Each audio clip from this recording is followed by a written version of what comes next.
Kalau ada yang ingkar itu menghalalkan lebih nikah daripada bisa nikah lebih dari 4, orang itu imannya jadi terancam.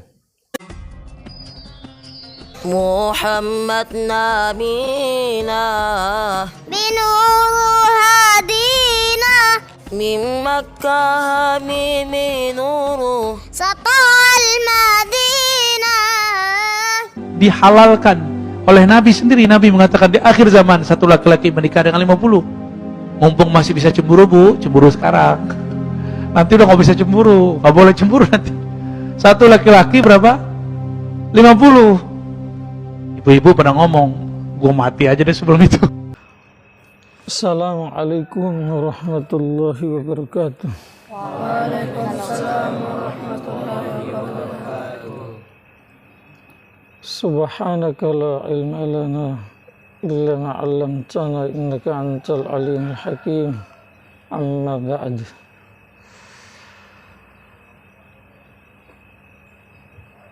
Ketetapan mengenai jumlah menikah itu, laki-laki boleh menikah dengan berapa perempuan, sebenarnya masalahnya sudah clear ya.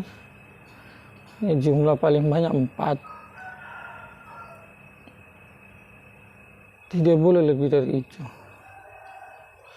kecuali Rasulullah Sallallahu Alaihi Wasallam. Nanti insya Allah kenapa Rasulullah SAW boleh menikah lebih dari 4? Di situ ada hikmahnya itu. Nanti insya Allah pembahasan di lain waktu. Selain Rasulullah SAW, jumlah yang paling banyak berdasarkan Al-Quran, berdasarkan hadis-hadis Nabi SAW dan ijma' umat sepakat, jumlah paling banyak 4. Itu boleh lebih dari 4. Kalau lebih dari 4 berarti hubungan dengan setiap istri itu jadinya zina. Dan keputusan ini sampai hari kiamat.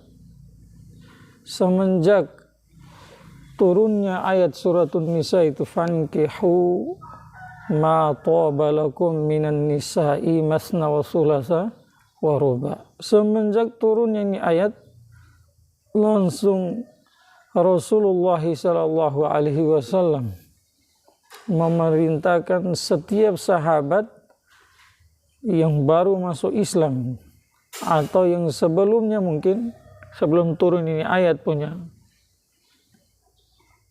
istri lebih dari 4, maka Rasulullah Sallallahu Alaihi Wasallam memerintahkan mereka untuk menceraikan. Dari lebih dari 4 itu kamu pilih mana yang mau disimpan, mana yang mau ditalak.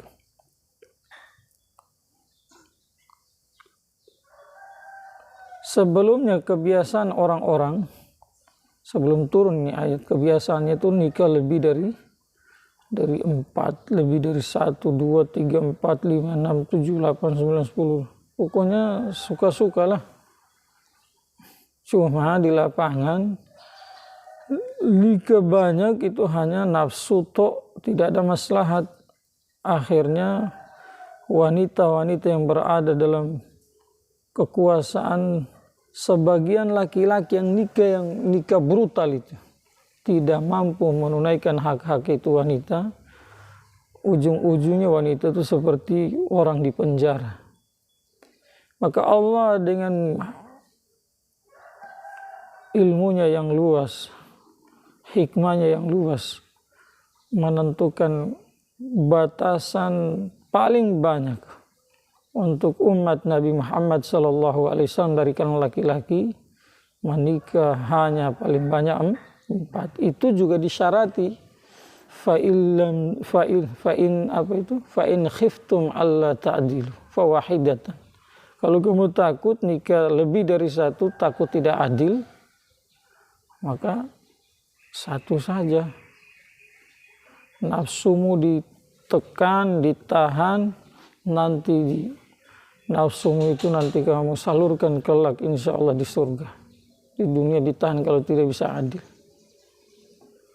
Paham tidak? Yang dimaksud di sini ayat ini yang maksud tidak adil zohir,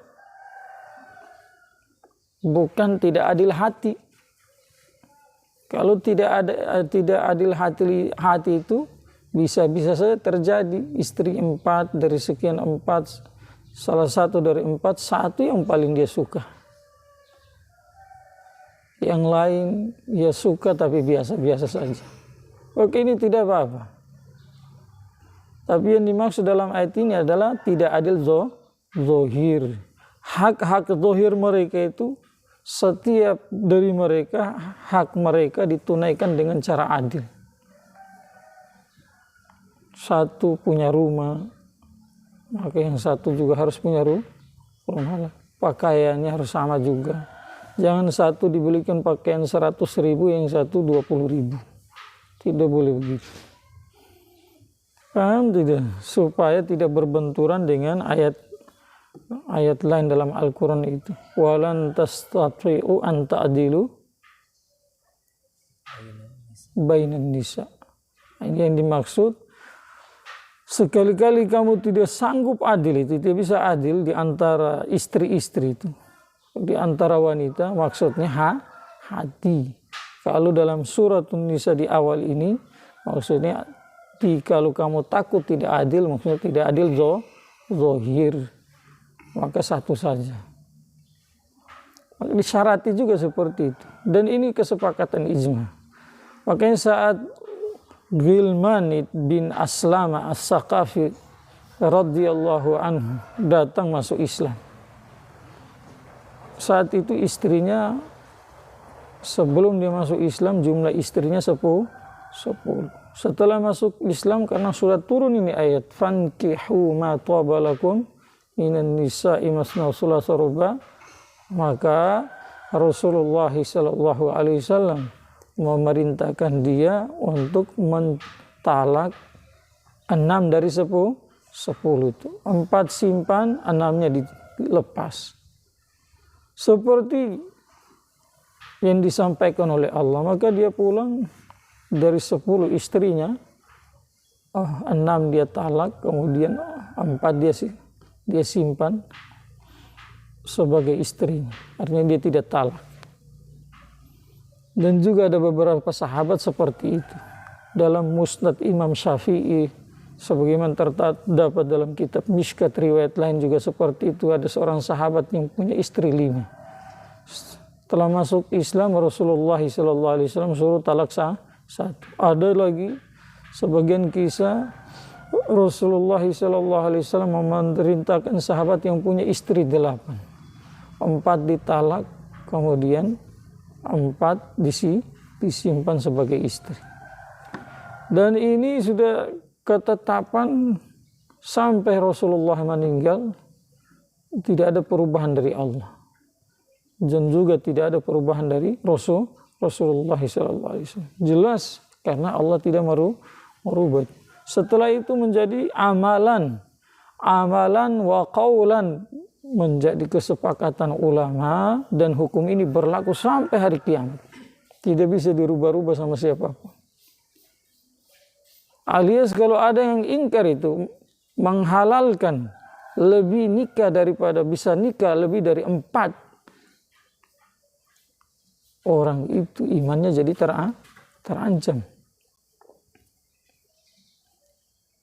Kalau ada nikah lebih dari 4, dia tahu itu haram, tapi nafsunya dia tidak bisa bendung, dosa besar.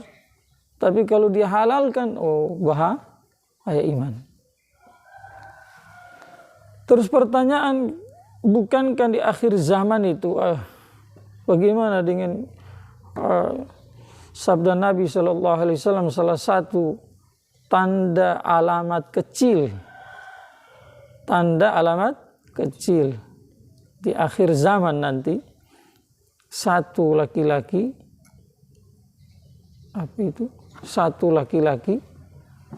akan berbanding dengan 50 wanita.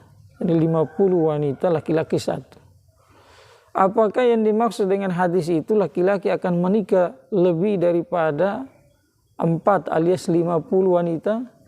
Jelas ini kepahaman yang salah, melenceng Maksud Nabi SAW menyampaikan itu bukan kaitan dengan nanti satu laki-laki itu akan menikah dengan 50. Ya, ini dibolehkan dalam agama seperti itu. Bukan. Maksudnya bagian dari alamat kecil hari kiamat adalah sebelum datang alamat besar itu. Nanti perbandingan antara laki-laki dengan perempuan 1:50. Sama sekarang sudah mulai ada toh. Sekarang di sebagian kota menurut survei itu ada yang laki-lakinya 1, perempuan 5, bandingannya begitu. Ada yang sudah lebih dari itu. Bukan berarti sabda Nabi SAW membolehkan nanti di akhir zaman laki-laki boleh menikah dengan 50 wanita. Wah, itu jelas kepahaman yang melenceng, sesat, dan kalau diyakini halal bisa iman jadi terancam. Maka hati-hati kita dalam berbicara, terutama di media. Cepat-cepat kalau salah ya diralat. Jangan takut malu, jangan takut nanti dibilang orang bodoh dan lain sebagainya. Manusia itu tempat salah dan lupa. Kalau ada salah ya bilang salah. Kalau lupa ya tinggal diralat, tidak ada masalah itu. Tetapi kalau kesalahan atau itu kepahaman itu dianggap betul, nanti kasihan orang yang punya pendapat seperti ini dan juga orang-orang yang menjadi pengikutnya itu. Paham tidak? Maka setiap orang yang tahu ada yang bilang seperti ini punya keharusan, punya kewajiban. Ini bagian dari munkarat. Harus punya kewajiban untuk meluruskan. Semoga yang diluruskan bisa menerima dan dapat hidayah. Dapat hidayah untuk menerima ini masukan orang. Semoga bermanfaat bagi setiap kita dan setiap umat sampai hari kiamat. Subhanallah.